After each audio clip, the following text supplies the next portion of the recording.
How's it going? I'm Drew Edwards. And I'm Gory Vincent. And we're the Dollar Show Critics. This week we're going to set our laser sights on the world of television one more time in a special segment we call the DSC's 2 Cents on TV. Yeah, even though it didn't go too well for Lopez when we did his show. Yeah, sorry about getting you canceled, Lopez. Yeah, but you should have went with the squad and shit. Embraced it. That's right. But anyways, this week, Drew, we're going to take a special look at the upcoming Comedy Central roast of Charlie Sheen. Oh, that should be pretty good. Charlie's been in the news a lot for various reasons the last year and a half. That's right. I think he's ripe for a roast. Right, if he hasn't done it already, if you know what I mean. I do know what you mean, Drew. In fact, I got to meet him. You don't know this, really? But they asked me to be a roaster at the roast of Charlie Sheen. Really? I didn't see you on the credits. Well, you know, I'm not in there officially, but I asked them, and they said they had to cut me out for time reasons. You sure it wasn't your asking price? No, it couldn't have been the asking price. All I asked for was a ham sandwich. Ham? Any mayo? I didn't even want mayo, but I mean, it is Comedy Central, so, you know, they gave me some mustard.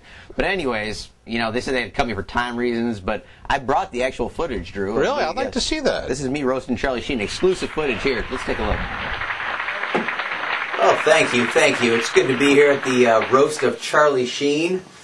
Charlie, your brother Emilio Estevez wanted to be here, but he couldn't get the night off at Del Taco. But don't feel bad for Emilio. I mean, he's doing really well there. He's assistant night manager, and he tells all the employees how Bobby was well received critically. But to the man of the hour, Charlie Sheen. Charlie, we're all very aware of your public problems. You know, the multiple arrests, the abuse charges, the drug problems, the violence, that Men at Work movie. But Charlie, in all seriousness, you have a career that many of us would envy in this room. I mean, at least from like 1982 to 1987. After that, it gets pretty shitty. You know, Platoon, which was great, Charlie, seriously. With Tom Berenger, who, you know, we all love Tom Berenger. He was also in Major League with you. When Tom heard he was going to be working with Charlie again, he was like, oh shit, not that motherfucker. But at least there'll be coke on set. Am I right, Charlie? Then in the 90s, Charlie was in Loose Women.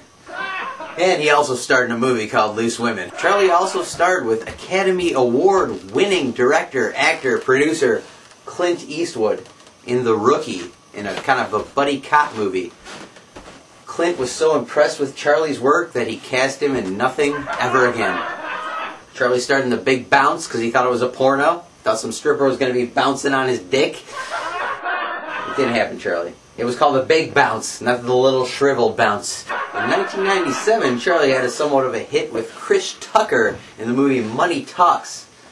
You know, Chris Tucker, they asked him to be here, and he's like, man, I'm going to go to that food roast, man. You digging some good cocoa. I'll make that. But honestly, Charlie, enough about it. I know I've been a little hard on you, but seriously, you reinvented yourself as a TV actor. You got to admire that, you know. You knew your career in the movies was down the shitter, so you said, I can go to TV. They don't know how badly I suck there yet. So Charlie, you weaseled your way into television. You started by little cameos on things like Friends, and you even did this unsold pilot called Sugar Hill, which I'm just assuming was about a mound of cocaine. And finally, Charlie, you got the role of a lifetime on TV. You took over for Michael J. Fox on the hit show Spin City, where the show immediately became shitty. But you didn't give up, Charlie. You pressed on. You did another line and you pressed on. That's what a winner does. They push on. So you came to the show 2.5 Men. You start with John Cryer, by the way. How is that? I mean, I can almost understand how you got to take drugs working with John Cryer every day. 2.5 Men, Charlie. Speaking of which, where the hell are your co-stars from 2.5 Men? Oh, I forgot they hate you. In all honesty, young Angus T. Jones, who played the half man on 2.5 Men, he wanted to be here, Charlie, but unfortunately the court system won't allow it. Young Angus really looked up to you, Charlie. Mostly because he was sucking your dick in your trailer in what you called acting lessons. You sick bastard. Seriously though, Charlie, he loved Angus.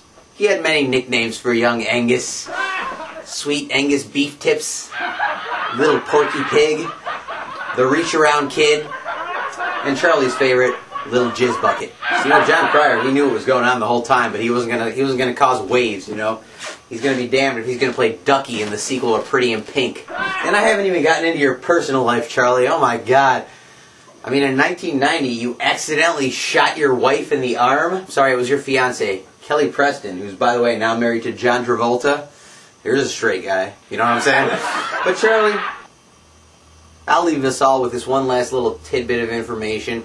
Many people don't know the original title of 2.5 Men was 1.5 Men, and a walking joke of a former celebrity who does nothing but snort coke and bang hookers and porn stars while he walks through as people snicker at him behind his back, grabbing whatever kind of money he can from this shallow celebrity culture until he one day overdoses and is found dead with his penis tied behind his back in some sort of bizarre Silence of the Lambs masturbation ritual. But in the end, they went with 2.5 Men because it fit better in the TV guide. Charlie, thanks for having me. Everybody, it's been great. Yeah, that's some pretty good stuff that I don't know why you'd cut any of that out. Thank you, Drew. Those are my feelings exactly. But I did notice you're kind of wearing the same shirt that you wear there. What's up with that, man? Oh, yeah, you know what? It happened to be around in the rotation in both days, you know? Oh, well, hey, you got to change it up a little bit. That's right. I'll call up Adrian Brody from Splice. He's got plenty. So be sure to watch the Comedy Central roast of Charlie Sheen this upcoming September 12th. And, you know, should be good. Tell us if you think the stuff they left in was any better than mine, because I think I should have been in the show personally. Yeah, I do too. Yeah, just leave us some comments. Let us know what you think. And be sure to watch us here at the Dollar Show Critics when we're going to be back reviewing some more movies next time. In the fall, and some new reviews. That's right. So until then, we're the Dollar Show Critics. And we give a fuck.